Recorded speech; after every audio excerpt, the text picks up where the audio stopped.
Yeah, hello. It's Joyce, the Juggernaut. Um, yeah, subscribe and like the Triple B. Cause yeah, well, the Triple B's good. Yeah, thanks. Yes. Wagwan. Salam alaikum and shalom, brothers. Now, um, yeah, we've talked. I think the whole internet's talked enough about the Fury White shellacking. Yeah, I don't like to brag, but I made it clear what would happen. I said, well, I don't know why people are even backing White. I said he'll be outclassed, made to look ordinary, and he'll get stopped.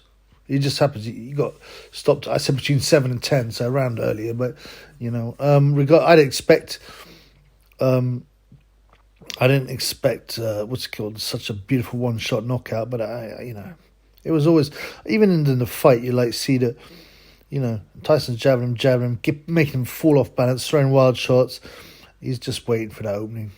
And it was a beautiful uppercut, The uppercut is the terror of Dillian White's career, man. Was it 3 times? Man's gone splattered. Anyway, and he's denying stuff. Oh, the push, he's illegal, The push, it was just, so you're right to push someone in boxing a little bit out of the way. It's not a big deal. It's not like he got, what's it called? Not like no WWE, like, move when they pile drived him or something. He's full. Obviously Dillian White doesn't care, but I can't respect him anymore. And I used to back him, But with the mixture of his excuses, didn't he say after Povetkin, ironed him out, flatlined him? I was up at 8 and ready to go, or some nonsense like that. I mean, come on, blood. And that and the Batty business, I can't back you, bro. I can't back you, Yeah, Lamar's got your back, I'm sure, but no, the Triple B can't do that. So, I mean, some of the things that came out, so the Big Joyce, Joseph Parker fight got announced. Now this isn't a bad fight. I mean, it's not something that I'm salivating over, as they say, as Adam Smith might say, But I think it's a very good fight for Joyce. Parker, I think, is, I'm not that interested in him anymore. I mean, he was never that great. He could punch a bit, and he's got a solid chin. But he's really the kind of... He isn't a gatekeeper. I think he's only had 2 losses, but he's kind of sitting there, isn't he? If you're the top dog, you should get through Parker. Yeah, he could beat up guys like Chisora, but so what? No one... Chisora is like a genuine gatekeeper, that's for sure. The lower level gatekeeper, or mid-level, I should say. But yeah, Parker... Yeah, so what? He went the distance with Gay J. Gay J wasn't really trying to hurt him. But that's an okay result. Joshua at the time was banging a lot of people out. Yeah, he scraped past Andy Ruiz, but who's a strange character because he's fat as anything. Definitely likes eating more than anything else. Obviously, he ironed out Gay J, but Gay J was not right in the head that time, and it was a great upset. I think, given Joshua's mental state before then, and he was all messed up, and there's rumours of Illuminati rituals. I know people who don't like conspiracies. Don't go on about that. You're talking nonsense. You're making yourself seem silly. And then shut up, man. Those who know stuff like this goes on. And he was flashing all kinds of signals. He had that weird bruise, and you can say, "Oh, well, he's a boxer. Of course, he got a bruise in the spine." I was like, "Yeah, well, there's a bit more than that. These things happen all over the place. Check out the images of people with a bruised eye. There's all these world leaders. All of them seem to be, mysteriously getting bruised eyes. It's a ritual in a secret society. Anyway, what I'm saying is, I think, who's the fat guy? Gerald Cheeseburger Miller, got in his head as well, yeah? And I believe he would have done Joshua. I really do. As it was, I mean, it's even funnier because you got Fat Ruiz with his pink nipples banging out, yeah? The superior man, Joshua, making him quit. Yeah, and Joshua trying to pretend at the end, well, why are you stopping the fight? There's a look of relief on his face. But yeah, so Parker, who did he defend against? He defended against Hughie Fury, didn't he? In not a particularly super fight, but Hughie doesn't set the world alight yet. He's still got time at his age. But Parker's like that kind of solid heavyweight. And, you know, the fact that he could call himself, I was a world heavyweight champion, is kind of, it's a bit degrading. I mean, it's not nearly as, it's not that bad, you know, but in the same way, say Herbie Hyde can call himself world champion, or Tommy the Duke Morrison, you know, who's one of my favourite fighters, but, you know, these guys were not regarded as a top dog at the time. And certainly, you know, Parker had already been beat by Joshua. So, no, sorry, he hadn't been. He got later beat by Joshua, you know, to put him in his place, if you like, after he won the alleged title. So, you know, but, you know, it's, I tell you, Parker's claim to being a world champion is way better than someone like one of the female, Ebony Bridges or Shannon Courtney. I mean, these girls can swear, I'm world champion, just, you know, the same as Rocky Marciano and Arturo Gatti and all this. You know, it's just cringe, man. But, you know, I'm not in the mood to slate women's boxing. I'm going to do a whole video on that later. Yeah? Because it needs to be exposed again, the fraud. Why? Because you've got that Katie Taylor vs Serrano fight, which, according to, you know, that fat man, Steve Bunce, the fat man with the biros. Yeah, if you haven't heard that story, you need to look at it. The Ugandan brasses that he humiliated. Yeah, and you know, we're saying it's the one fight he's really looking forward to this year. Come on, man, you're such a mug. You're sweating. His stupid Hawaiian shirt wearing. Oh, I'm such a character. No, you're not. You're just a mug. Yeah, with a reputed yayo problem too. Yeah, and I'm gonna stitch you up. Like, well, not stitch you up. As I said, rinse you up, because there ain't. I don't stitch. There's no line on this channel, blood. It's all real. Yeah. So anyway, back to the Joe Joyce Parker fight. So I think this is a very good fight for Joe Joyce. Joe's got to hurry up. I think he's 36 now. You know, he's won all but one of his fights by stoppage. Yeah, obviously Dubois is like the most important. He went distance with Jennings. And that's okay, man. You know, it's like Jennings put a negative fight, and you know, sometimes the fight, Joyce didn't fight at his peak, did he? It's like saying, "Oh, Tyson's no good because John McDermott outpointed him." Well, you know, you don't always perform at your best, you know. But the point is, Parker hasn't been stopped, right? Not in the amateurs and not in the pros. To my knowledge, not in the amateurs. I can't find any record of that, and certainly not in the pros. I don't think he's been put over. Correct me if I'm wrong in the comments, please. But I don't think Parker's been put over. So he's got a very solid chin. I think that's really his main weapon. But you've always had the feeling with Parker, yeah, he just doesn't quite want to win enough.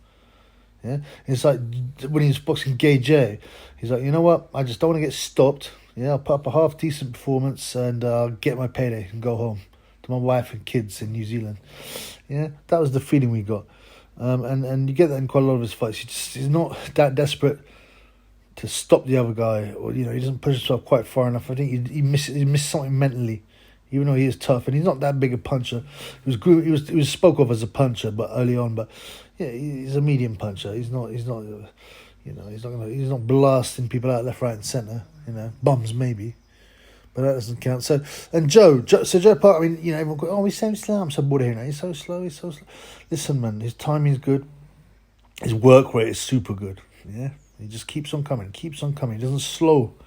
You know, them heavyweights slow later on, especially, you know. But Joe Joyce doesn't seem to. And it's just, he's awkward. Yes, he is very slow. That's fine. But he makes it up with power. Yeah, with work rate. And he's a bit awkward. Some of his shots they might not see coming. And, you know, the main thing people talk about Joe Joyce is his chin. Yeah? Now, his chin is regarded to be super good. Now, this is where it gets a bit interesting, right? Because Joe Joyce has been stopped in the pros 3 times, I believe. All in the first round. Yeah? So, Gay J, early on, like, Josh, this is in, I think, the ABAs. Gay J was, like, experienced then. Whereas, yeah, sorry about my dog, but I'm not, you know, that's just how it is in the Triple B household. You know, the dog snore. Put up with it, man. If you don't like it, don't be a hater. Yeah. So, yeah. Allow the bulldog snoring, innit? Now, so Gay J stopped Joyce. You know, it's one of those slightly early stoppages. It's in the early rounds of the ABA, so, you know, no one wants to see anyone get hurt and blasted out, so they'll stop it when they think a guy's well, not, not outclassed, but they, the thing is, Joyce was not experienced then. I think it was only his third or fourth fight. So it's not, and KJ is powerful, in one way or another, even if it is with his PEDs, yeah. And then Joe Joyce also lost to a guy called, at this World Championship, Hamza Begwerni from Algeria. Now, I haven't heard of this guy. Yeah, I looked on BoxRec. Now, BoxRec amateur records are not complete. Everyone knows that, but still, the guy's only win was against Joe Joyce. that they've noted down. He's got 9 losses. I don't know. Obviously, he's got more wins, in Algeria and places like that. But I mean, the actual recognised noted ones on BoxRec, he's only got 1 win from 10 fights against Joe Joyce. Now, he put him over, or at least he gave him 3 counts. Stopped him 1 minute 37 seconds of the first round. That's interesting. I mean, again, with these like amateur bouts, they'll give counts out quite easily and stop it way more easy than a pro fight. Unless you've got a British ref who's a big fan of, say, what's his name, Eddie Hearns, or the promoter. You don't get as quick stoppages, And if with your away fighter, if you're against Eddie Hearn fighter, you're liable to get stopped quickly. But the amateurs, they don't really want to see someone badly hurt. So I haven't seen that fight. I cannot source any of that fight. I can't see any footage of it, so I can't say.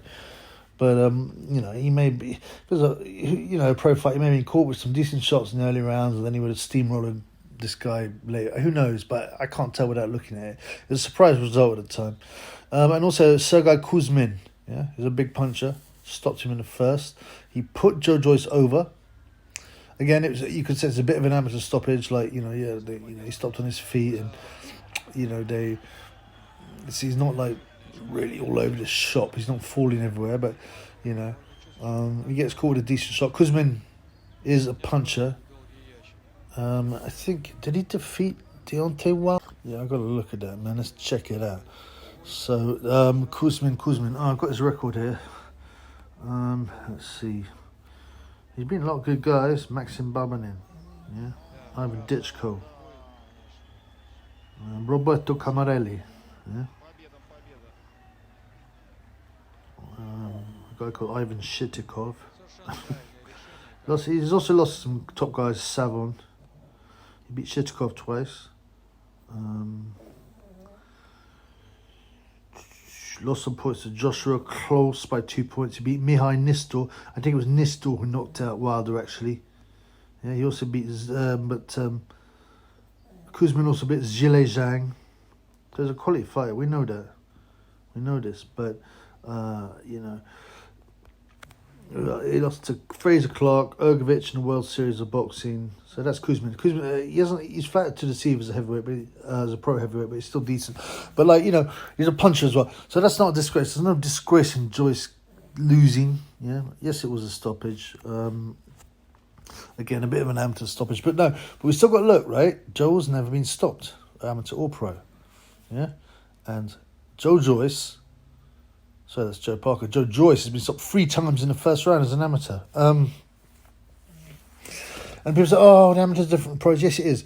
But it's still, you shouldn't discount amateur. If someone's been bombed out a couple of times in amateurs, you've still got to worry about it. Now, he wasn't bombed out, yeah? I don't believe he was bombed out. I do believe he's still got a super solid chin.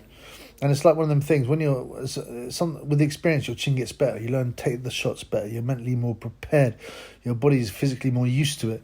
These could be argued those were quite early. Certainly the KJ one was early in Joe Joyce's career, and I still stand by the fact he's got a real good chin. Them shots went over good shots, and he got up or took the standing count. So at this point, right now, the one thing you do notice about Parker and Joe Joyce is the size, man. Yeah, big Joe Joyce is a unit, as we say. He is a proper big man, a big heavyweight. Yeah. Now, let's look at the weights. So if we look at Joe Joyce, he's been weighing 263 last fight, 258 Daniel Dubois, 270 Valish. He was a bit out of shape, man. So he's basically 260 plus when he's in shape. Yeah. And Joe Parker is significantly smaller. If you look at Parker, right? So what has he weighed in recently? Sorry, give me a sec, blood. Yeah, when I say Joe Parker, of course I mean Lupe, Soliai, Lawao, Liole Maliota, as what's his name, David Greenblatt says.